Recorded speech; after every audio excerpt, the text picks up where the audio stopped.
Ina Maria Shikongo, artist, fashion designer, activist, celebrates the power of being an African woman every day. Born in Kalulu refugee camp in Kwanza Zul in Angola, sorry if I don't pronounce that correct, at the height of Namibia's battle for independence, Ina Maria is no stranger to living a struggle.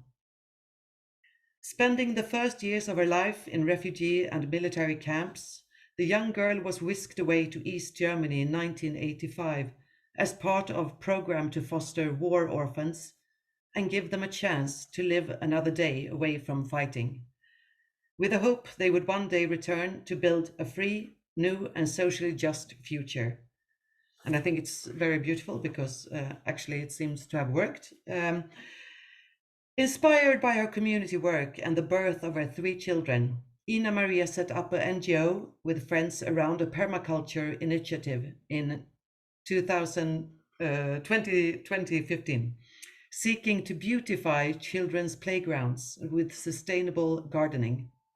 This led her to understand the importance and beauty of sustainability, becoming acutely aware of a lack of information in and around the climate and ecological emergency and its implications for social justice. Ina Maria was devastated to see how Recon Africa's plans first broke in October 2020 of breaking fossil fuel. To see how the climate emergency's worst perpetrators, the fossil fuel industry, had its eyes firmly on the one of Namibia's treasures, the Kavango region, unique in its fauna and flora.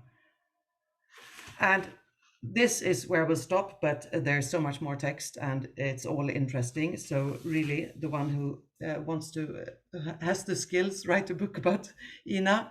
I will now start with showing the film that came out the same day as the IPCC Working Group 3 new report, Monday, that is.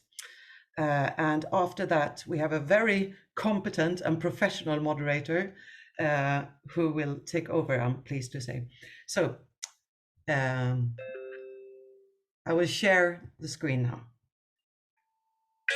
We are fighting for the Okavango Delta. Welcome to the legendary jewel of Africa's Kalahari, the Okavango Delta. Surrounded by desert, this gem is home to Africa's last great elephant herd. Rhinos, wild dogs, big cats, and many other endangered species, as well as some of the planet's most ancient cultures. The Okavango Delta is the continent's last great, untouched oasis. But just 250 kilometers upriver is an area licensed for fossil fuel exploration by Namibia and Botswana. It casts a slick black shadow over the Kavango and our suffering Earth. We're looking for underexplored areas in the world with the potential for large discoveries of oil and gas. And Namibia came out very high on that list. A very large basin in the northeast corner called the Kavango Basin. We took a license for that area, and now we're moving ahead to explore it. We expect to confirm the existence of a working hydrocarbon system. The sky's the limit for this company when we do that. Humans and wildlife have lived in harmony here for millennia. Yet now Canada's Recon Africa has been granted a license to drill with the potential to extract 120 billion barrels of oil and gas. We're standing up against Recon Africa, which is coming with a destructive deal in the Kavango Delta, drilling for gas and oil. A deal which threatens every corner of our planet. I'm really ashamed that it's a Canadian mining company trying to go into a biodiversity hotspot as important as the Kavango Delta. We ought to be ending all exploration and production of oil.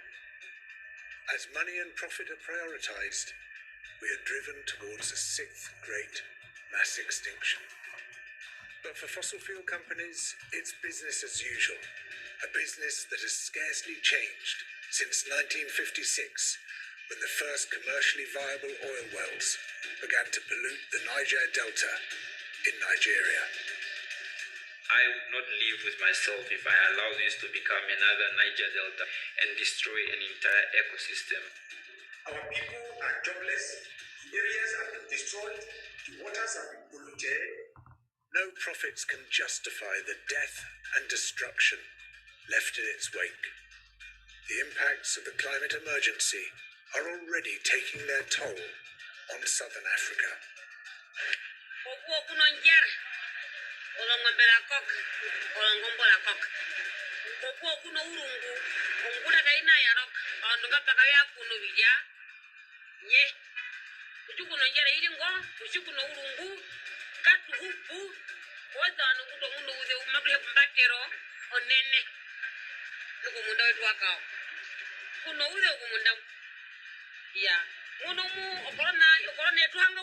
I say to these people who are critics who've likely never been to Namibia, let alone the Kavango region, come to the Kavango and let's just have a look at the environment. This used to be a soccer field. This belongs to the community. Who gave the right to Rico in Africa to take this away from the community? Rico in Africa predicts taking around 120 billion barrels of oil. That's up to 51.6 gigatons of carbon dioxide from the Kavango Delta. This represents 1/6 of the remaining carbon budget available to all of us if we're to have any hope of surviving global heating. In short, we are looking at a carbon bomb lying beneath the paradise that is the Kavango region. And the fundamental resource, that resource is in fact becoming more and more precious for the simple reason is the world has no empty places.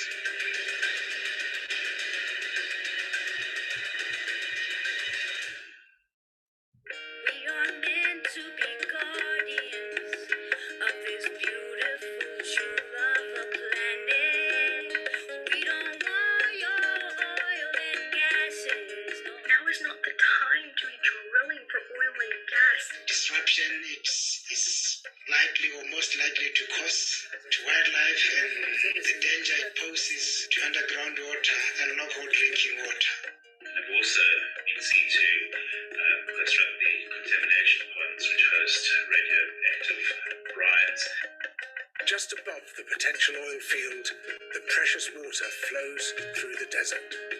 If this water is polluted, it will devastate local communities and rich and delicate ecosystems. We know the oil will be a benefit to those that have cars, but they should also remember that not everybody has a car. We are to suffer more compared to those that they are trying to help. We don't need the oil company because our grazing lands will suffer from petrol and our cattle will have nowhere to eat. Our farmlands will be acidic, for the farmers won't be able to farm anymore. Our water, our rivers will be filled with oil. Profit for a few cannot continue to come before the well-being of all. Do you see the irony of exploring for oil in this very spot? I think the oil is where you find it. That's all, bro. Putting money into this sort of thing now is not only morally and environmentally reprehensible, it's also a stupid bet. A stupidity that is rapidly pushing our living systems towards destruction. Promises on climate regulations in the global north wing and find a country somewhere needing financial and great exploitation. People are outraged to imagine that anyone wants to develop climate emergency in local people are being ignored. The destruction is already underway. Exploratory drilling has begun, but it's not too late. We're all putting in our voices of opposition. Canada, you call yourself a climate leader? Well then, show us. Here and overseas, the Canadian government must start recognizing Indigenous sovereignty. Please do not destroy our water in the Kavango Delta. We're in it together. We're all in this together. A powerful global campaign by Namibian has rippled from Vancouver to Sydney. Africa's frontline defenders, we are committed to save the Kavango. Of the state that Recon Africa will leave Namibia in when they are done drilling for oil, it's not going to be their business anymore.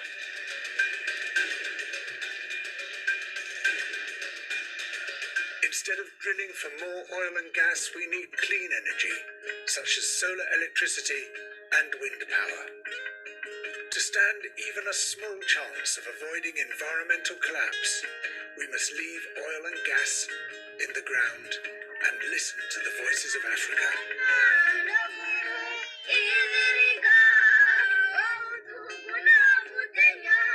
Otherwise, the Paris Agreement is not worth the paper it's printed on. And this means defending the Okavango from fossil fuel companies. What happens in Kavango? Won't stay in Kavango. What happens in the Kavango? Won't stay in Kavango. What happens in Kavango? Won't stay in Kavango. What happened in Kavango? Won't stay in Kavango. Betmba wikova Kavango. Ndabuta mo in Kavango. What happens in Kavango? Won't stay in Kavango. What happens in Kavango? Won't stay in Kavango. What happens in Kavango won't stay in Kavango. So we fight for her now, the best way we know how. Yes, we fight for her now.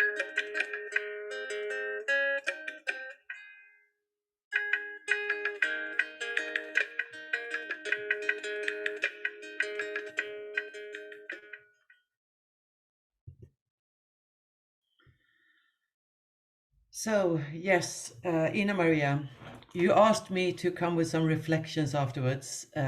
Let's see first if Nick is here already.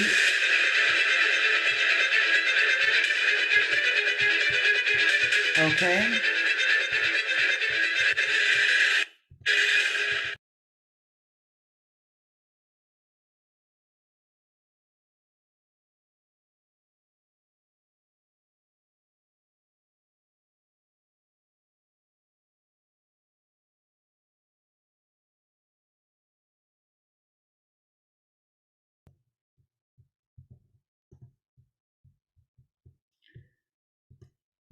Strange things are already happening.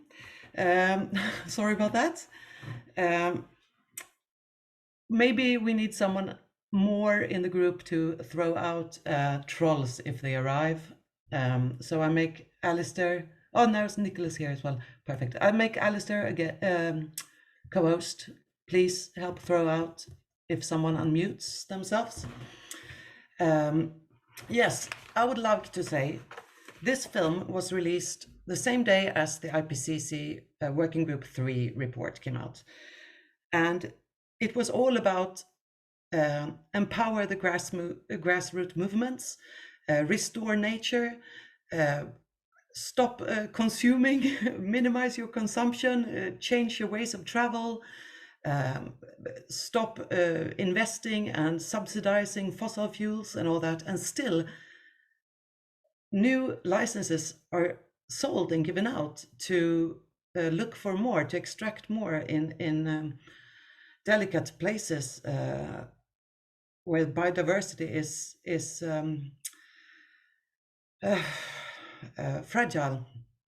And at the same time, it's crazy because in Sweden we also colonize the Sami land. We're not listening to our own indigenous people, and we're about to mine here as well, though we're not even poor. We just want more. And these are my reflections. It's a big mess in my head, and I'm growing increasingly upset and angry.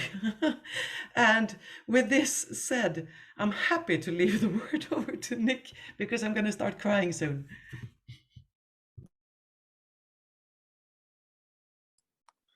Hi all there. I'm sorry for just arriving now. So yeah, I feel you on all that crying. This is why I do what I do. My name is Eliades. I'm based in Spain. I'm a climate communicator, and I've been working very closely with Maria Shikongo on this campaign, as well as other activists around the world. And I believe you've just seen the movie that we launched this Monday. It's actually was a labor of love, and as you could have seen it from it, we brought in together all sorts of moving parts and voices from all around the world. Now, I was at COP recently, I was at Glasgow, and while our leaders never miss an opportunity to fail us, what I did learn from COP was that the power of this mycelium network we are building, which is here present, these connections we're creating, is what we need to overcome the climate and ecological emergency. You, looking at me right now, are the leader we need. You and I, and the person to the left in this box over here, and this person here, and this person down here, we are the only ones who can make a difference. And so that's why these kind of fora and these debates are so important for us to exchange ideas, exchange experiences, and above all, listen to each other and learn from each other.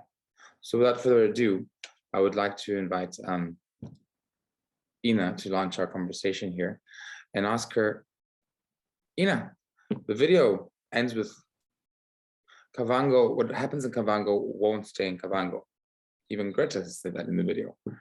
What does that mean, and why, just from your perspective, why should the world care about what's going on so far away in a land that many of us have never even heard of? Thank you for having me, Toya and Nick and everyone else in this room.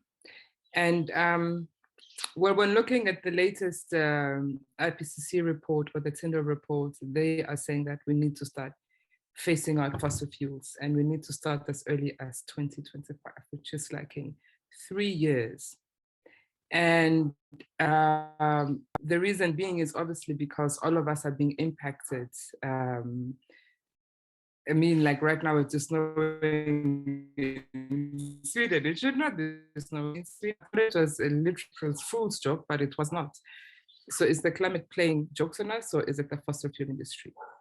The Kavango Basin is the home of the Kavango Delta, which is an inland delta. It has no outlet, which means that if the fossil fuel or Recon Africa really manages to go ahead with its plans, we have no idea how this is literally going to impact the rest of the globe. I mean, we know how it is going to impact the local people and also the wildlife, especially when looking at most of the people that live in the area as subsistence farmers. They depend on the rain for them to be able to grow their crops, and already that has been affected.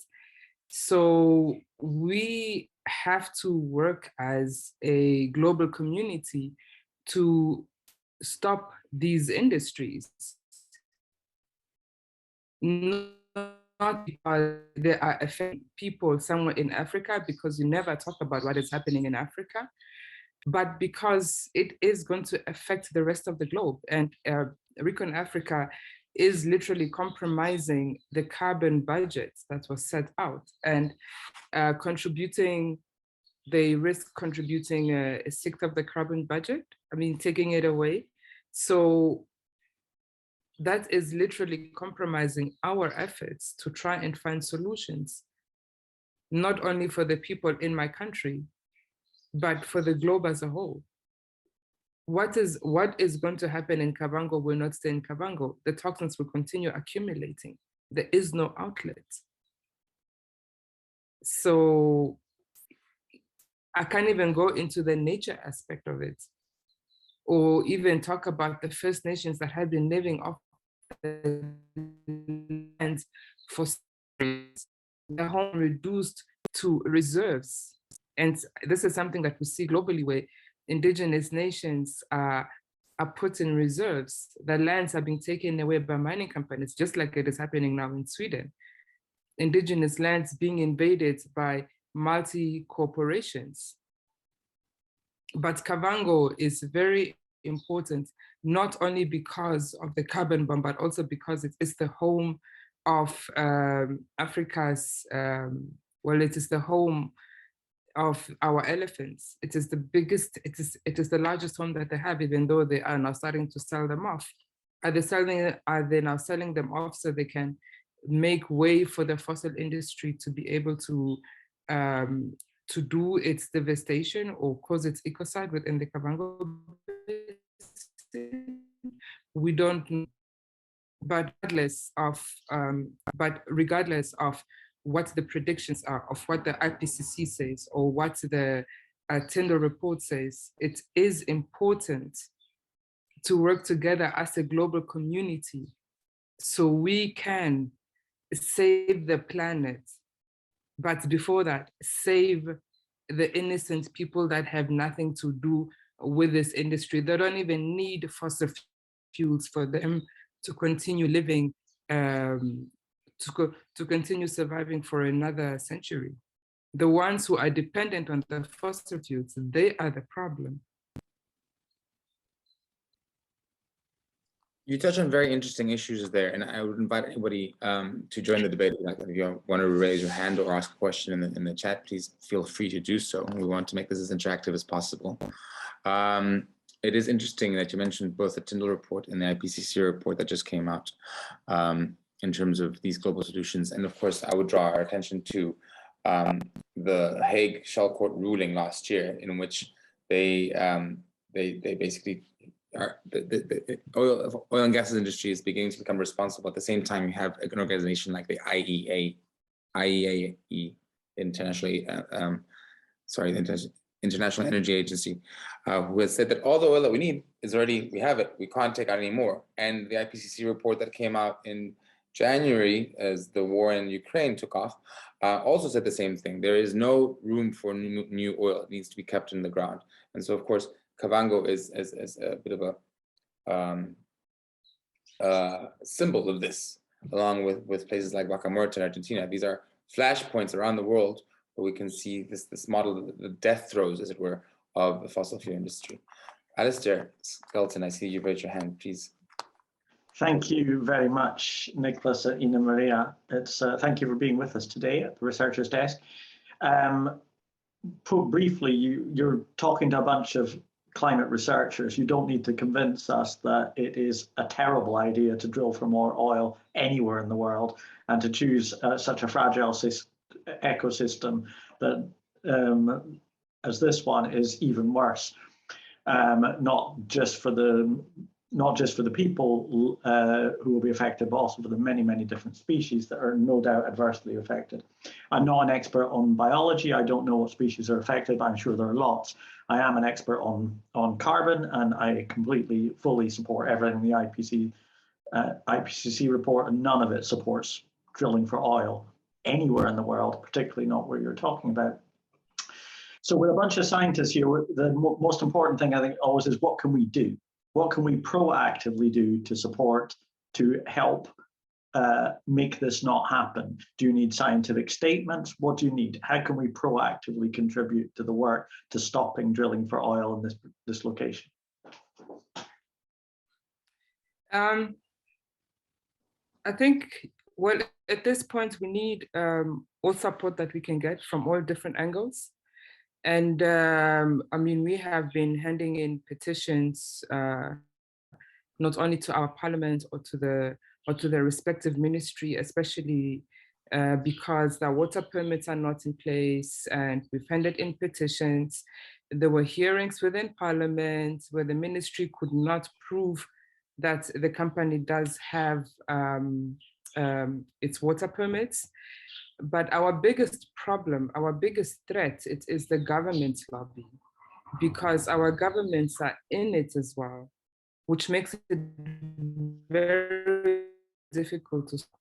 In Namibia, we've had the case of the fish rot scandal, which is basically a corruption scandal with a company from Iceland, where 6 billion actually went into prominent politicians' pockets and our friends.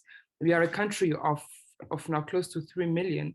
So now imagine 6 billion that went into people's pockets, and we have no idea if there was also corruption within this case. So it's very difficult to stop it from here. And which is why we need to keep on putting pressure on our governments together with our allies, but we must also look at international policies and international politics, international laws as well. Because if you look at the case of Shell, they were fined, but we know that they are still trying to fight the ruling. But what does that mean for Recon Africa or even our governments? It doesn't mean anything, because Shell right now, they are busy trying to do a seismics research on the west coast of South Africa. They have just discovered, I don't know how many barrels of oil here, south of Namibia. And so they are very busy. They are even hosting now an energy conference coming up on Earth Day. So our government is very much invested. And we also know that even though they are pushing for hydrogen and solar and wind power, they themselves said that they are going to have, that they will benefit from both sides. So they will continue drilling, our government. They will not stop it. And is there corruption involved? Which is why investigators are really important to see what is really going on. And yes, we need a lot of international pressure towards our governments as well. But also, there is a very important aspect that we are not looking at, and that's the fact that the fossil fuel industry has never really been held accountable like the tobacco industry. It is just starting now. Yes, there have been rulings like with Chevron or now Exxon that is also facing lawsuits, and with Shell, but it doesn't impact them at all. Even when you look at the oil spills, they never take responsibility for any of those. Shell wants to start drilling in the North Sea again, but they have not cleaned up the mess from the previous explorations or activities. And no one is holding them accountable. So we need real accountability on a very high policy level that will protect the global community. Now, Shell was asked to reduce its emission. What do? They move to the UK. They should not be able to, they should not be even allowed to move to the UK. They should reduce the emissions, period. And because of that, because they always get away with everything, they allow themselves the liberty to start new oil fields wherever they want and when they want. And right now, they are rushing for all of it because they know that they will have to phase out, whether they like it or not. And with our corrupt leaders that we have on our continent, it's very easy. And also, I must also add that these corrupt practices also stem from colonial practices. I mean, we all look at the United Nations, which was the League of Nations, but what happened when the League of Nations was created? They cut up our countries, and then they gave themselves the mandate to rule our countries. We never asked for them to come. So even when we got our independence, we had to sign deals that allow these companies or these countries to continue operating in our countries, which is part of the colonial debt. We have to pay a debt to our former colonizers so we can have our independence, when it should be the other way around. Even I just saw an interview today where Biden is like, no, why must we give the Africans and the Black Americans reparations without including the indigenous people of the Americas? No, they should. It should not be a debate. They are responsible for most of the emissions. They are responsible for the destruction of the planet, and it should not even be a discussion. When we talk about climate reparations, it should not be. Or even when we talk about reparations towards the African continent, it should not be a discussion. We all saw the atrocities that were caused on this planet, and we can see it. Yes, Ukraine is just a replica. Unfortunately, Africa, we don't have high buildings where if a bomb drops, it is thousands of people that are destroyed. And we also don't want that. Ukraine is just a replica of what has been happening on this continent. And that is why we need reparations, and we need to cancel the debt, and we need to hold companies accountable. Our rights as people, as Africans, have to be respected by all people, by all nations. And we should not be sidelined. We cannot keep on providing the global north with its thirst or addiction to fossil fuels, or having a new iPhone every single year. No, all of that should be stopped. Thank you, Ina, very much for that. And I think it's a really good point. Michael, I see your hand is raised, but before, just to segue into something you've mentioned, two things. You referred to the Scramble of Africa, which the original one took place in 1895 after the Berlin Conference.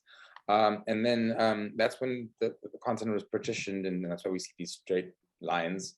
But it's something that's, these borders have been kept sacrosanct by the African Union, because if they open that Pandora's box, then you have revolutions all over the place. At the same time, these countries have inherited the colonial tradition in terms of governance. And you will find that the different governments, depending on whether they're colonized by France or by the UK or by Germany, in the case of Namibia, the former colonial government is just essentially replicated. And so it goes from being colonialism to being elitism, in a sense. And that becomes part of the problem, because it feeds into the global system. Now, what's interesting to watch now with the Ukrainian crisis, while it is a terrible thing to behold, a terrible thing to experience, and I'm sitting here in Spain, and we are in Europe, so there is a certain feeling here that, oh my God, World War III. It does, however, present a golden opportunity, in that it actually could, if we got together as a community of people, to fast track the demise of the fossil fuel industry. And not just because of the energy that Russia provides, which is fossil fuel based, of course, but also because one thing that has been fascinating about this experience is the way that the world has come together to actually react towards Russia. And the European Union in itself as well has done things that, the European Union is providing arms to Ukraine. This has never happened in the history of Europe. This conflict has given new purpose to the European Union, to NATO, to all these things. So that, to me, proves that it can be done. We can be united in the face of adversity, in the face of these crises. We can come together, as we did for the pandemic. But unlike the pandemic, it needs to be equal. It needs to have a certain social justice, if you like, in mind, so that not part of the world is left behind. Because what happens when you get part of the world left behind? The Omicron variant crops up, and then all the efforts of everybody else comes tumbling down. So we're living in times, it almost feels like fate is telling us, guys, hey guys, excuse me, you need to do something. And unfortunately, the IPCC report that came out, I'm just going to read the first paragraph of what Secretary General Guterres said on Monday. The jury has reached a verdict, and it is damning. This report of the Intergovernmental Panel on Climate Change is a litany of broken climate promises. It is a file of shame, cataloging the empty pledges that put us firmly on track towards an unlivable world. And this is why, and even he's saying what I began with, our leaders have failed us. Therefore, we are the leaders we need to get us out of this. People like yourself, people like everybody here who actually cares enough to give a moment of their day to talk about this and to walk away from this, hopefully, with ideas on how we can actually make this real, make this change that we need. We have 8 years to achieve it in. And with that, Michael, would you like to have the floor, please? Yeah, thank you very much, Ina and Nicholás. I worked in Southern and Eastern Africa for 40 years, and I have a fairly good understanding of what it is that you're up against. I had very specific experience with the interest, or the boom in interest in diamond mining, and the desire of companies to have exploration rights inside protected areas. And it was almost impossible to deflect these guys, because government said, if there are diamonds in our national park, they will constitute a national asset. We will exploit them.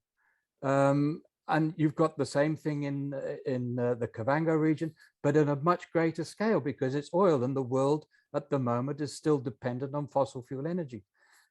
All the corruption problems you mentioned, I've been there, I've seen all of it. Just listening to what you were saying, one of the things that might give you some leverage is to look at the environmental laws as they apply in Canada to environmental impact statements and actions based on environmental impact statements within Canadian law. I don't know.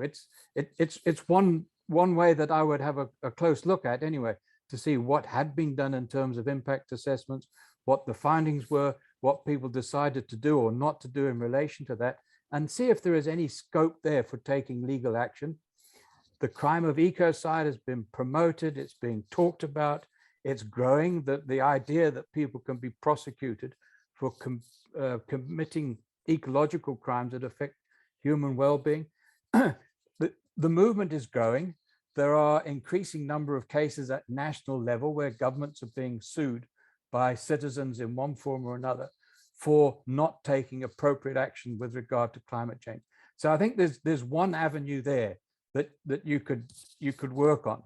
Then the other one, of course, is just all the civil society movements and activities that you can think of to bring pressure to bear, because nothing's going to change until the governments are willing to change the global mindset, which says basically colonial activities, capitalism, expropriation of other people's lands and their resources is fine. It's all necessary for economic development, for industrialization, for civilization. It's all self-serving, blah, blah, and it's got to stop. And it's not going to stop until there are enough people, enough voices in the world saying, yes, we've got to stop this.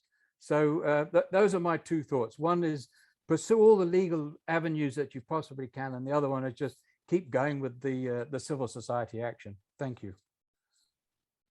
No, thank you very much for your input. And those are actually some of the routes that we have been exploring. We have written to the co-ombudsman in Canada. We're still waiting for a response from their side. We still haven't gotten any response since last year.